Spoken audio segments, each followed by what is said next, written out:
સુરત શહેર એ ભારત જ નહીં પરંતુ સમગ્ર એશિયામાં ઝડપથી વિકસતું શહેર છે.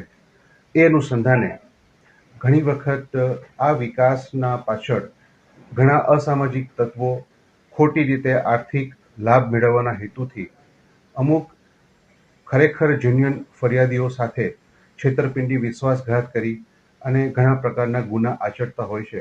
એ જ પ્રકારનો એક ગુનો 2022ની સાલમાં બનવા પામેલ હતો, જેમાં ફરિયાદી શ્રી જ્ઞાનચંદ જૈનની સાથે અમુક આરોપીઓએ ખોટા દસ્તાવેજો કરી અને તેમને 4 પ્રોપર્ટી વેચાણ આપી તેમની સાથે વિશ્વાસઘાત અને છેતરપિંડી કરેલ. જે અનુસંધાને અડાજણ પોલીસ સ્ટેશનમાં આઈપીસી કલમ 419, 420, 465, 467, 471 મુજબનો ગુનો રજીસ્ટર કરવામાં આવેલ અને આ ગુનામાં મુખ્ય આરોપી તરીકે અશ્વિન લાંગડીયાએ ભૂમિકા ભજવેલ હતી.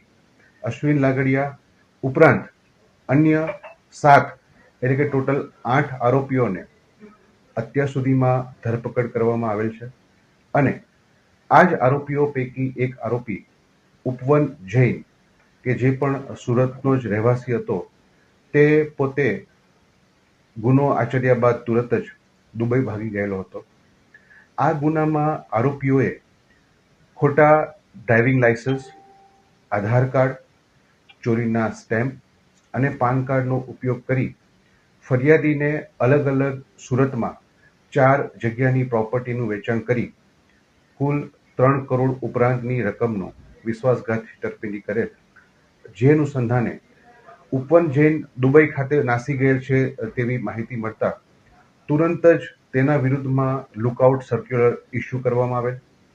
ત્યારબાદ પ્રત્યાર્પણ સંધિ અનુસંધાને માનનીય police commissioner Shri, joint commissioner Shri, નાયબ પોલીસ કમિશનર શ્રીની સૂચના અને માર્ગદર્શન મુજબ આરોપીની કસ્ટડી મેળવવા માટેના તમામ કાર્યવાહી કરવામાં આવેલ અને એ કાર્યવાહીના ભાગરૂપે આરોપીની કસ્ટડી પ્રત્યાર્પણ સંધિ દ્વારા અમદાવાદ ઇન્ટરનેશનલ એરપોર્ટ પરથી અમોને મળતા આરોપીની ધરપકડ કરવામાં આવેલ છે. ધરપકડ બાદ આરોપી હાલ રિમાન્ડ ઉપર છે. તેમજ આ ગુનાના કામે જે અલગ અલગ અકાઉન્ટો ખોલવામાં આવેલ છે, તેમાંથી જે પૈસા ઉપાડવામાં આવેલ છે, એ તમામ બાબતોની તપાસ હાલ ચાલુ છે. કેટલા રૂપિયાની આખ્યા છે?